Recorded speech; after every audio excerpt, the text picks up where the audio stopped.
जय विश्वनाथ महादेव ज्योतिष परामर्श केंद्र काशी वाराणसी से आज हम लोग जानेंगे मिथुन राशि वाले समस्त जातकों के लिए कैसा रहेगा अप्रैल 2025 का महीना, वो भी 7 अप्रैल 2025 के पश्चात बाद से लेकर के 30 अप्रैल 2025 तक।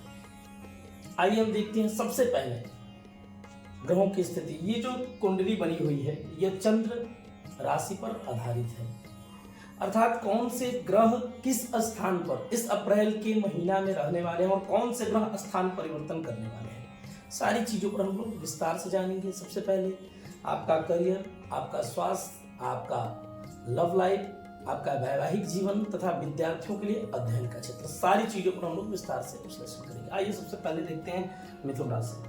ये मिथुन राशि लग्न में है और मिथुन राशि के स्वामी जो होते हैं वह बुध होते हैं और बुध कर्म भाव में नीच राज भंग योग में बैठे हैं, आकर के बैठे हुए हैं। श्रापित दोष भी बना हुआ है क्योंकि राहु के साथ शनि विराजमान है, लेकिन यह एक अच्छी बात है क्योंकि लग्नेश और पंचमेश दोनों एक साथ बैठे हैं, अर्थात शुक्र और बुध दोनों एक ही साथ कर्म भाव में बैठे हैं। सबसे पहले हम आपके स्वास्थ्य के बारे में देखते हैं। लग्न से आपके इम्यून पावर, आपके आत्मबल, आपके व्यक्तित्व, आपके स्वास्थ्य का विचार किया जाता है और यहाँ के स्वामी बुध यहाँ पर बैठे हुए शनि के साथ। मंगल यहाँ पर है, लेकिन मंगल भी परिवर्तन कर रहे हैं। 5 अप्रैल को ही मंगल जो है परिवर्तन कर जाएंगे। मंगल का भी परिवर्तन हो गया है, अर्थात मंगल यहां पर आ गए हैं। स्वास्थ्य आपका अच्छा रहेगा, स्वास्थ्य संबंधित कोई प्रॉब्लम नहीं रहेगी। हाँ, एक चीज है, जो लोग माइग्रेन के पेशेंट हैं उनके लिए थोड़ी सी समस्या हो सकती है, माइग्रेन को लेकर के थोड़ी प्रॉब्लम हो सकती है, जैसे स्टमक वगैरह, सिर दर्द की स्थिति बने रहना, किसी कार्य को लेकर के थोड़ी असमंजस की स्थिति देखने को मिलेगी आपको। मन में जो कंफ्यूजन है वो कंफ्यूजन आपको हो सकता है, पर कुछ बड़ा स्वास्थ्य को लेकर के वैसा नहीं, एलर्जी वगैरह की स्थिति बन सकती है। स्वास्थ्य आपका अच्छा रहेगा, थोड़ा इम्यून पावर कमजोर रहेगा, लेकिन स्वास्थ्य अच्छा होने वाला है। स्वास्थ्य संबंधित कोई भी प्रॉब्लम आपको नहीं रहेगी। आइए अब हम देखते हैं विद्यार्थियों के लिए कैसा रहेगा यह अप्रैल का महीना। पंचम स्थान जो होता है कुंडली में विद्या का, लव का, बुद्धि का स्थान होता है और इसके स्वामी शुक्र है। शुक्र आकर के यहाँ पर बैठे हैं कर्म भाव में। विद्यार्थियों के लिए अपने कार्यों के द्वारा बहुत ही अच्छा ये महीना जाएगा। यदि वो लोग अपने कर्म में, अपने कार्य में संलग्न रहते हैं, निष्ठापूर्वक मेहनत करते हैं, तो उनके लिए ये महीना बहुत ही अच्छा जाएगा। साथ ही साथ यदि अप्रैल में कोई भी आपका रिजल्ट आता है तो वो आपके लिए बड़ी ही खुशखबरी का होगा, आपके अनुकूल रिजल्ट आएगा। वो जो रिजल्ट होगा आपके अनुकूल आएगा, जैसे मार्क्स आप सोचे होंगे उस तरीके के अंक आपको प्राप्त होंगे। ये पूरा महीना आपके लिए अच्छा होने वाला है क्योंकि कर्म भाव में बुध के साथ, शनि के साथ, सूर्य के साथ बैठे हुए हैं। श्रापित दोष है लेकिन अच्छा है आपके लिए। विद्यार्थियों के लिए तो बहुत ही अच्छा है।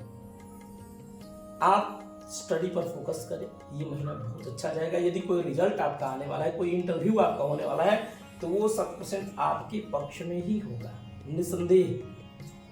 आइए अब लव लाइफ के बारे में देखते हैं। पंचम स्थान, हाँ, हो सकता है फरवरी तक आपके पार्टनर के साथ थोड़ी बहुत अनबन की स्थिति बनी हो, लेकिन इस महीने अच्छी रहेगी।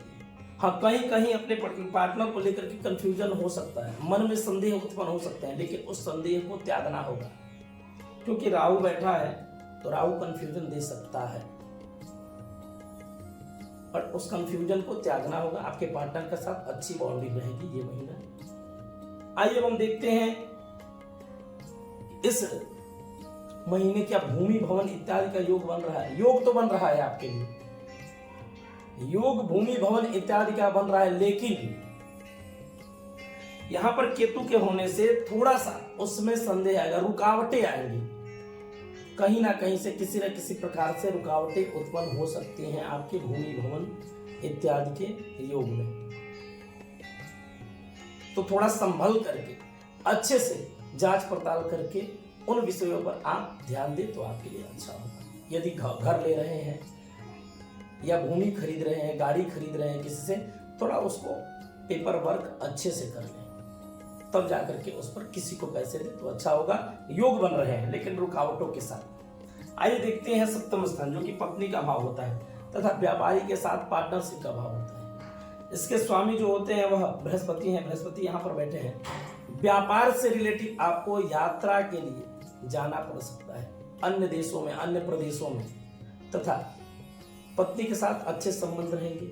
छोटी छोटी बातों को लेकर के झगड़े की स्थिति बनी रहेगी, क्योंकि व्यय भाव में बैठे हैं सप्तमेश, तो ये जाहिर सी बात है, एक दिन ना बोलना, एक दिन बोलना, ये स्थिति जो है आप लोगों के बीच में बनी रहेगी। आइए अब हम देखते हैं भाग्य भाव, जो सबसे महत्वपूर्ण विषय होता है कुंडली का, और इसके स्वामी जो होते हैं, अभी कुंभ राशि है, कुंभ राशि के स्वामी शनि है, शनि बैठे हैं मीन राशि अर्थात कर्म भाव में। भाग्य आपका अच्छा होने वाला है, स्थापित दोष बनाए हैं, नीच राजभंग योग है, लेकिन भाग्य आपका अच्छा होगा। भाग्योदय होने की संभावनाएं दिख रही है आपके लिए, क्योंकि शनि परिवर्तन करके गए हैं, तो आपके लिए अच्छा रहेगा, भाग्योदय होगा। शनि का प्रभाव है, शनि का प्रकोप है आपकी राशि पर, लेकिन शनि आपकी राशि के ही स्वामी है। कुंभ राशि भाग्य में आपकी है और इसी राशि के स्वामी, अर्थात जो है भाग्य आपका अच्छा रहेगा। कुछ नए अवसर आपको मिल सकते हैं, नौकरी का, व्यापार का, आपके अधिकारियों का सहयोग आपको अच्छा प्राप्त हो सकता है इस महीने। हाँ, यात्राएं आपकी बनेंगी, आपके कार्यों को लेकर के यात्राएं बहुत रहेंगी इस महीने आपको, चाहे वो घूमने के लिए, आपके कार्यों के लिए आपको जाना पड़े, लेकिन यात्रा करना पड़ेगा। घर में कुछ मांगलिक कार्य के भी योग बन रहे हैं। आइए देखते हैं कर्मेश की स्थिति कैसी रहेगी। कर्मेश यहाँ व्यय भाव में बैठे हैं, कार्यों को लेकर के अत्यधिक व्यय होगा, पैसे, कार्यों को लेकर के अत्यधिक पैसे व्यय होने की संभावनाएं जो है वो दिख रही हैं। सूर्य का परिवर्तन हो जाएगा, सूर्य आपके चले आएंगे लाभ भाव में, और सूर्य मेष में उच्च के होते हैं, तो कहीं ना कहीं से आपको लाभ दिलाएंगे। 15 अप्रैल के बाद विद्यार्थियों के लिए भी अच्छा होगा, और नौकरी में जो लोग हैं या प्रयास कर रहे हैं उनके लिए भी लाभ के एक अच्छे अवसर प्राप्त हो रहे हैं 15 अप्रैल 2025 के बाद से। यात्राओं से नहीं घबराना है, यात्राएं बहुत रहेंगी। मार्ग में अपने चीजों को लेकर के, यात्रा में अपनी चीजों को लेकर के सावधानी बरतने की जरूरत आपको रहेगी, अन्यथा परेशानी हो सकती है। ये महीना मिथुन राशि वाले जातकों के लिए अच्छा होने वाला है। खास करके इस महीने में आप समस्त मिथुन राशि के जातक जो हैं वह ओम गंगणपते नमः का जप करें, और बुधवार के दिन गणेश भगवान को दूर्वा का माला अर्पित करें। दूब से माला बना करके और गणेश भगवान को ओम गंगणपते नमः बोल करके उस माला को भगवान को अर्पित करें। थोड़े बहुत जो रुके कार्य हैं वो बनेंगे, तथा यदि आप जमीन या वाहन, घर क्रय नहीं कर पा रहे हैं तो 100% उसके योग आपके बनेंगे। आपको जो उपाय बताए गए इस उपाय को आप करें। यदि आप अपने कुंडली पर विस्तार से विश्लेषण चाहते हैं तो डिस्क्रिप्शन में दिए गए नंबर पर संपर्क करें। यदि आप हमारे चैनल पर नए हैं तो अवश्य सब्सक्राइब करें, लाइक करें, कमेंट करें। जय विश्वनाथ, हर हर महादेव।